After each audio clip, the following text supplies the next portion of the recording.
Today I'm covering the third and final pillar of fixing posture in this three-part video series. The first two videos are already out. You can find them on our YouTube channel. In the first video, we covered postural awareness. In the second one, we talked about corrective postural exercises. And today, we're going to be talking about psychological health. I bet you didn't expect that. We can also call it mental health, whatever is easier for you. Psychological health and how it relates to our posture is often neglected. I don't hear many people talking about it. But do not dismiss this. This is extremely important. And I guarantee if you stick around till the end, you're going to get a lot of value from this video. And I just want to stress that I definitely recommend that you watch the other two videos either before or after this one, because all these pillars, all these concepts of fixing posture go together, and you really need to have the full picture of what it takes to really fix one's posture. So let's dive into psychological health and how it affects your posture. Well, how you think, how you feel, your energy level, your stress level throughout the day, it can all affect your posture as well. Another way of saying it is our internal state usually gets reflected in our external state. Just think about it. When you see someone in a good mood, in a happy state, usually their body language and posture reflects this. They tend to stand up taller, they look up, they're expansive, they take up space. And opposite of that, when you see someone sad or depressed, their body language and posture reflects this as well. Just think about someone who went through a breakup recently.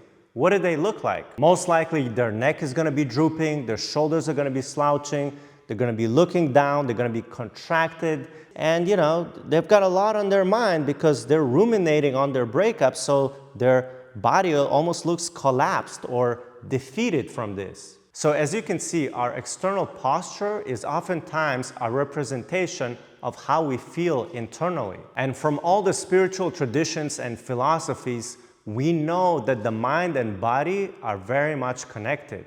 You can do all the right exercises and techniques in the world, but if you are continuously distressed, anxious, or sad, your posture will suffer. In this one study, they looked at posture and body image in patients with major depressive disorder. What they found is during depressive episodes, patients showed increased head flexion and increased thoracic kyphosis, a trend towards left pelvic retroversion, and abduction of the left scapula. In conclusion, during episodes of depression, individuals with major depressive disorder experience changes in posture and mild dissatisfaction with body image. The findings demonstrate that the negative impact of depression includes emotional and physical factors. Interestingly, there's also another study that shows that by changing our posture first, we can also feel better. We can change our mood and increase our self-esteem.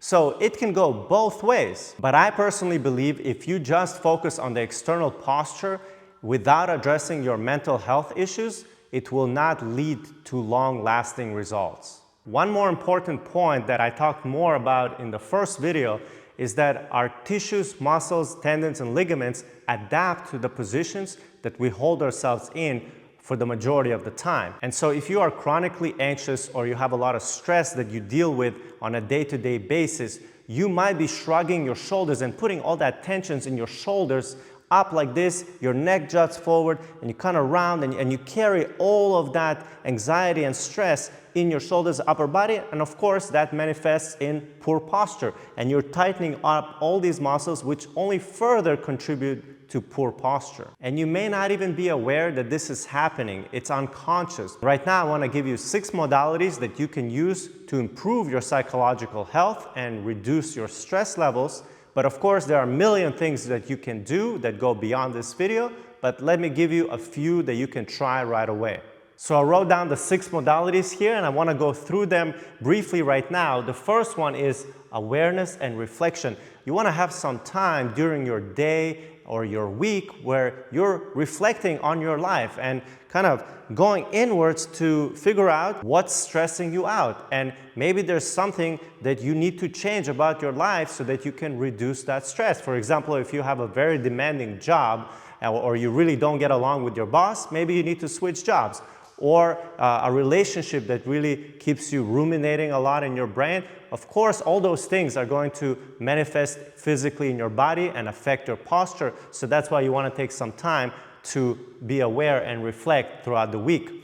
The next one is breath work. Breath work is one of the best tools that you can use in order to get from the sympathetic nervous system, which is our fight or flight system, into our parasympathetic system, which is our rest and digest system. So we don't want to operate in fight or flight all day long. We need to be able to calm down and relax our nervous system. So there's many breathwork techniques here that I'm not going to go into, but you can research them. The third one, meditation. Everyone's talking about that. There are many apps out there, for example, Headspace and Calm. Think of it as having some time for yourself to just sit and quiet your mind, or observe how your mind is jumping around from thing to thing. And so again, it allows you to connect with yourself. The fourth modality, and my favorite one, is journaling. I do it quite a bit myself.